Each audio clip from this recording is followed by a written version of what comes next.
Au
sommaire DC Journal, insécurité dans la partie est de l'RDC, une forte délégation des membres du Conseil paix et sécurité de l'Union africaine est arrivée ce mercredi à Goma pour s'enquérir de la situation.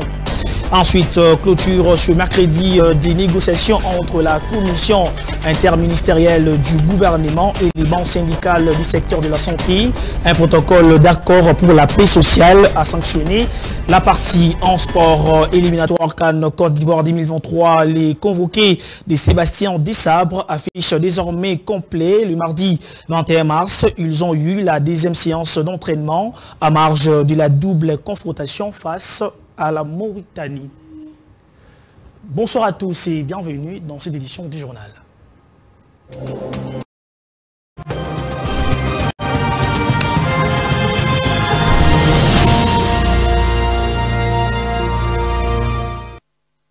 Après les titres, passons au développement. Les différents rapports au niveau tant interne qu'externe sur les questions économiques étaient examinés au cours de la réunion du comité des conjonctures économiques présidé ce mercredi 22 mars par les premiers ministres Jean-Michel Samalou Koundé, à en croire les ministres d'État en charge du budget Aimé Bougie qui a fait les comptes rendus. La situation économique au niveau tant national qu'international se porte plutôt mieux. On l'écoute. Nous avons commencé par examiner la situation économique au niveau international. Et à ce sujet, il a été évoqué la publication le 17 mars du rapport de l'OCDE, c'est l'Organisation de coopération et de développement économique, sur les perspectives économiques mondiales. Et ce rapport signale que les conséquences de la guerre en Ukraine vont continuer à impacter sur l'économie mondiale, notamment sur la croissance économique, mais aussi sur la formation des prix dans les secteurs de l'énergie et des produits céréaliers. Toujours au niveau international, l'on note que les prix des principaux produits miniers ont baissé, sauf pour le cobalt, l'or et l'argent. Également, le prix du pétrole a baissé, alors que les prix des produits céréaliers ont augmenté à l'exception du prix du maïs.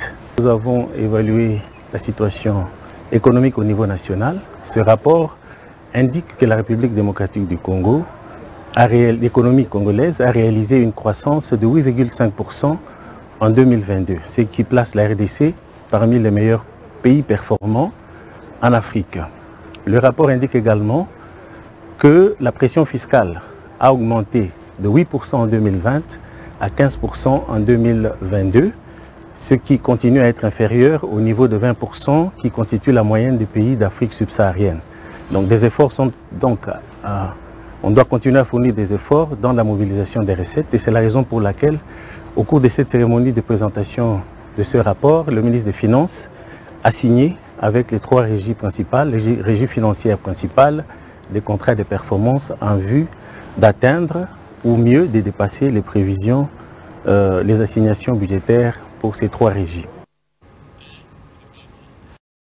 Au sommaire de ces journaux, insécurité Sécurité dans l'Est de la République démocratique du Congo, une délégation des membres du Conseil paix et sécurité de l'Union africaine est arrivée ce mercredi 22 mars 2023 à Goma, dans les Nord Kivu. Encore l'ambassadeur du Burundi à l'Union africaine et membre de la délégation. Chaque fois qu'un Congolais meurt, toute l'Afrique est affectée. Arrivé ce mercredi 22 mars à Goma d'une forte délégation du Conseil de paix et sécurité de l'Union africaine, cette mission est venue s'imprégner de la situation sécuritaire et humanitaire préoccupante de la région. À l'aéroport international de Goma, elle a été accueillie par le gouverneur du Nord Kivu, le lieutenant-général Constant Dima et ses collaborateurs. Peu après, ces diplomates de l'Union africaine ont conféré pendant près de 2 heures avec les autorités provinciales. Cette réunion de travail élargie à la MONUSCO, à la force régionale, au mécanisme conjoint de vérification et à la société civile a connu la participation de Modeste Mutinga, ministre des Affaires sociales, Solidarité et Action humanitaire. Le gouverneur du Nord Kivu a fait l'état des lieux de cette situation critique. La mission a effectué une visite au camp de déplacés de Kanyaruchinya pour palper du doigt les réalités de la souffrance qu'endure la population contrainte à l'errance. Le chef de la délégation, l'ambassadeur du Burundi à l'Union africaine, Willy Nyamitwe, a exprimé la solidarité de l'Union africaine à la population de l'Est de la RDC. Chaque fois que un Congolais meurt, une Congolaise est violée, ou toute violence de quelle nature qu'elle soit, toute l'Afrique gémit, pleure, souffre. Il est temps maintenant que ceci cesse. Nous sommes venus vous réitérer ce soutien et certainement qu'ensemble, nous pourrons trouver une solution durable. Pas une solution provisoire, une solution durable. Pour construire l'Afrique que nous voulons, nous devons trouver une solution urgente à ce problème. Cette mission est répartie, édifiée et a promis de s'impliquer pour le retour d'une paix durable. Rendons-nous à présent à l'Assemblée nationale après la plénière du mardi dernier à l'Assemblée nationale qui était consacrée au vote du calendrier de la session des mars en cours. Quelques élus de l'RDC ont réagi par rapport aux différentes propositions de loi qui traînent encore sur la table. C'est notamment le cas du député national Ezer Tamboué qui suggère que les élections soient reportées pour des raisons de la situation sécuritaire dans l'est du pays. Et de l'autre côté, son collègue Bernard Kayumba, élu de Lukunga, est revenu sur sa proposition de loi sur l'ordre national des ingénieurs en République démocratique du Congo qui n'a toujours pas été programmée depuis plus de 3 sessions.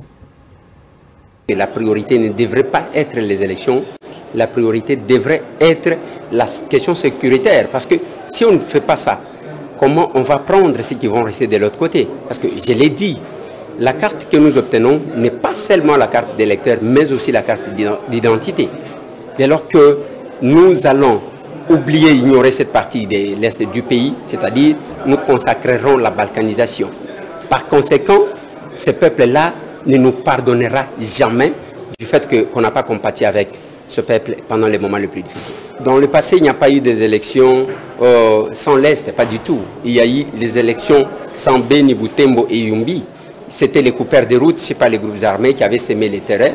La terreur de ce côté-là, c'est qui avait fait que la CENI, après avoir enrôlé, ne pouvait pas déployer les machines pour les élections. En ce qui concerne la situation actuelle, n'est pas comparée avec la situation de 2018, parce que maintenant, là, on n'a même pas enrôlé. Et aussi, le Rwanda est parti de la protection de la tribu minoritaire, qui serait les Tutsis, vers la récupération des espaces, comme on a dit que qui mettent en cause la conférence de Berlin. Mon intervention, c'était sur la proposition de loi portant création, organisation et fonctionnement de l'Ordre national des ingénieurs en République démocratique du Congo.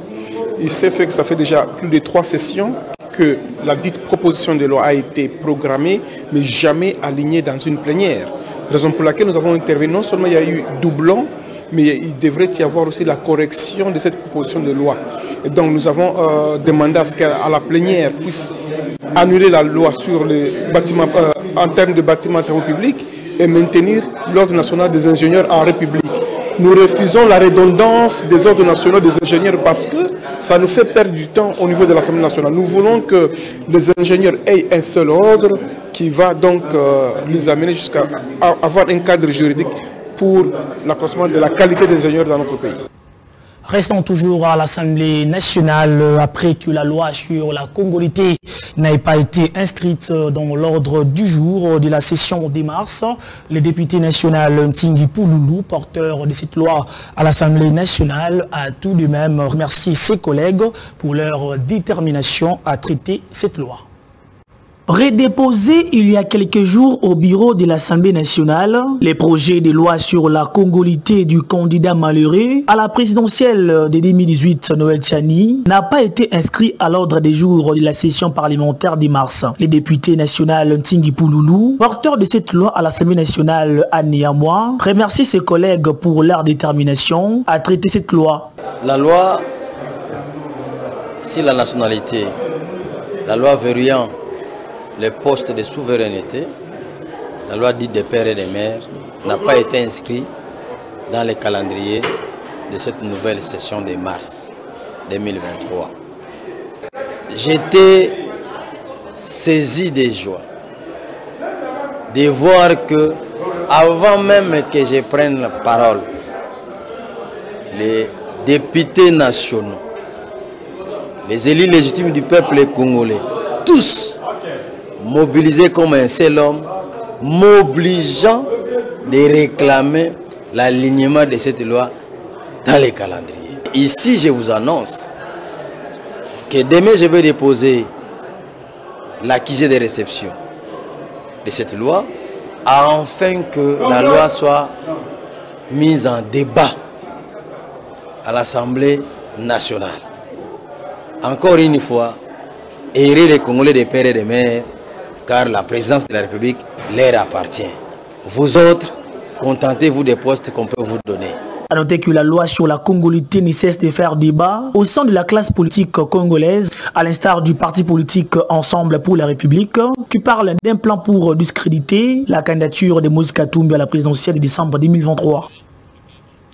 Je l'ai également annoncé au sommaire d'IC Journal, clôture ce mercredi 22 mars 2023 des négociations entre la commission interministérielle du gouvernement et les banques syndicales du secteur de la santé. Ces discussions ont débouché sur un compromis pragmatique avec la signature d'un protocole d'accord pour la paix sociale et l'intérêt général de la nation. Suivez. Je pense que le sentiment qui nous anime maintenant là est plutôt un sentiment de responsabilité. Responsabilité par rapport à des milliers de médecins que nous représentons. Responsabilité par rapport à la population que nous prenons en charge en tant que médecins, mais responsabilité aussi vis-à-vis du gouvernement qui est notre employeur, mais aussi notre partenaire. Nous avons travaillé durement pour que nous puissions converger au même point. Certes, ça a été difficile pour toutes les deux parties, que ce soit la partie gouvernementale, que ce soit les banques syndicales. Ça a été très difficile, si bien que nous avons trouvé un compromis pour lequel nous voudrions être tout à fait responsables pour respecter les engagements que nous venons de prendre. Il y a des engagements qui concernent le médecin, nous sommes obligés de les honorer, mais il y a aussi des engagements pris par le gouvernement qu'il est dans l'obligation de respecter. Même si nous avons accepté que cela, sur beaucoup de plans, que cela soit fait de façon progressive, nous allons suivre ça pour que cela soit appliqué et que les médecins, en définitive, puissent, qui sont les principaux bénéficiaires, puissent être contents. Oui, un sentiment de joie quand même, parce qu'on a remarqué que le gouvernement a quand même répondu à quelques de nos attentes et nous sommes vraiment réjouis, malgré que ce sont des attentes progressives. Nous avons quand même un esprit optimiste, nous croyons que nous aboutirons à des bons résultats. Exactement, nous allons faire un bon rapport à la base, nous allons transmettre tout ce que nous avons eu à échanger ici pour que la base comprenne que le gouvernement a quand même cette bonne volonté de satisfaire toutes nos attentes. Parlons à présent processus électoral en cours, clôture de l'opération d'identification et d'enrôlement des électeurs dans l'ère opérationnelle 2. La Commission électorale nationale indépendante a publié les statistiques des Congolais enrôlés en France et Belgique. Pour la France, 5700 enrôlés et pour la Belgique, 3500. Suivez. D'après les statistiques provisoires de l'opération d'identification et d'enrôlement des électeurs en France et Belgique, la Commission électorale nationale indépendante a enregistré 5700 Congolais enrôlés à Paris, tandis qu'à Bruxelles, 3500. Ces chiffres dévoilés à l'issue de la clôture de cette opération démontrent la volonté du président de la centrale électorale de permettre aux Congolais résidents à l'étranger de participer pour une première dans l'histoire de l'RDC à l'élection présidentielle en décembre 2023. Trouvés sur place, quelques requérants de la France et de la Belgique n'ont pas manqué des mots pour féliciter la CENI. C'est très bien passé. D'après moi, pour le moment, c'est bien, puisque quand je suis venu ici pour la première fois, ça a été très difficile. Mais les gens sont calmes, accueillants, et là, ça va. C'est très bien passé en tout cas. Et bizarrement, aujourd'hui, tout est calme. Et ça s'est très bien passé. L'équipe, en fait, l'accueil, c'était très bien.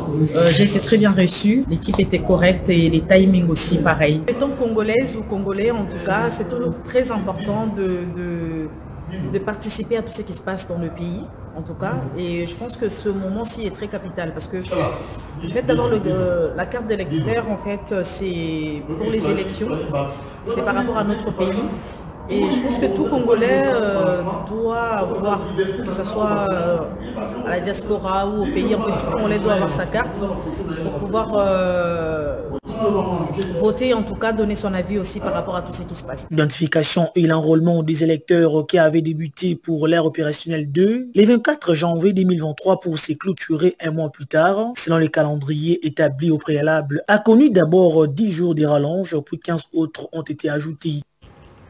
En marge de la journée mondiale de la poésie, les centres culturels Wallonie-Bruxelles de Kinshasa a réuni mardi 21 mars 2023 plusieurs écrivains, artistes, poètes et slameurs venus des 4 coins de la province de Kinshasa qui ont su livrer un spectacle sous les thèmes de l'amour et l'éveil de l'Africain en général et du Congolais en particulier. Reportage de Stéphanie Safi et Yves Ilefo.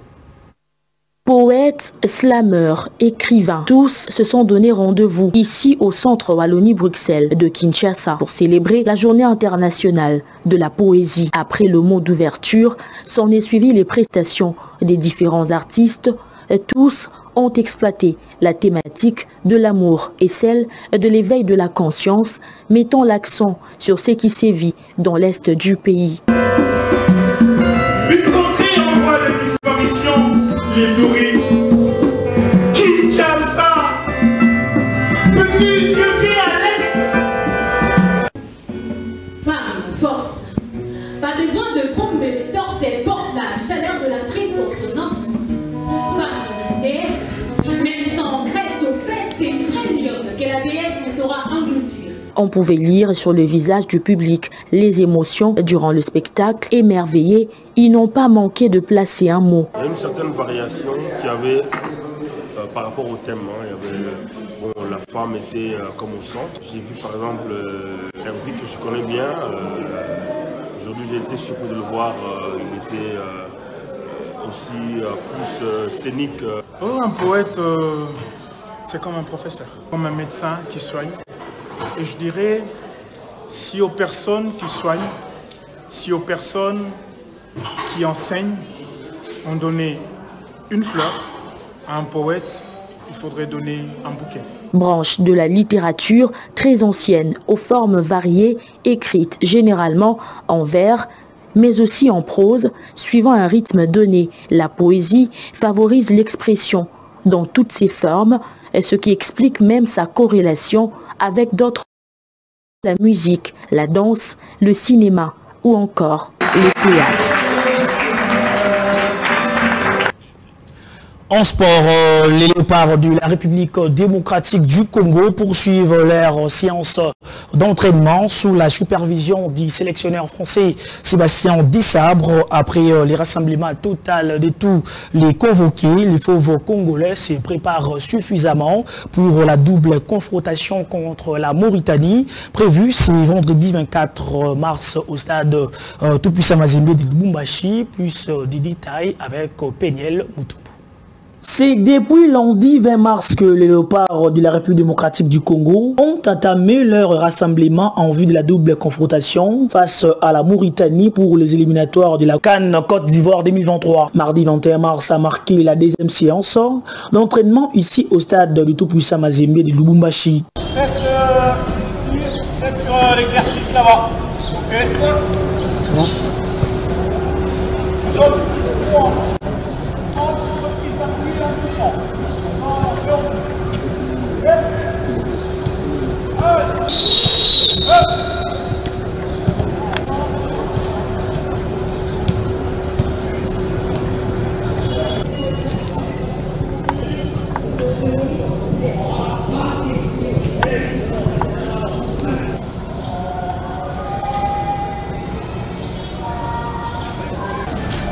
Il faut dire que tous les joueurs sont déjà arrivés à Lubumbashi, où les fauves congolais auront 4 séances d'entraînement pour tenter d'avoir un semblant de cohésion. C'est le travail auquel va s'atteler Sébastien Desabre et l'ensemble de son staff technique.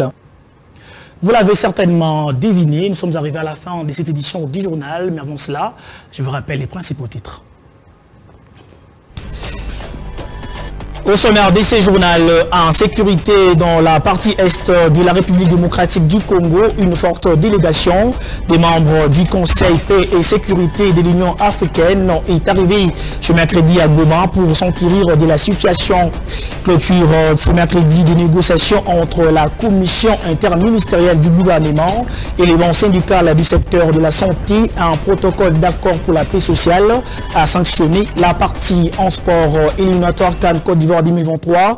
Les convoqués de Sébastien Desabre affichent désormais complet. Les mardis 21 mars, ils ont eu la 10e séance d'entraînement en marge de la double confrontation face à la Mauritanie. Ce journal est complètement terminé. Merci à vous de l'avoir suivi.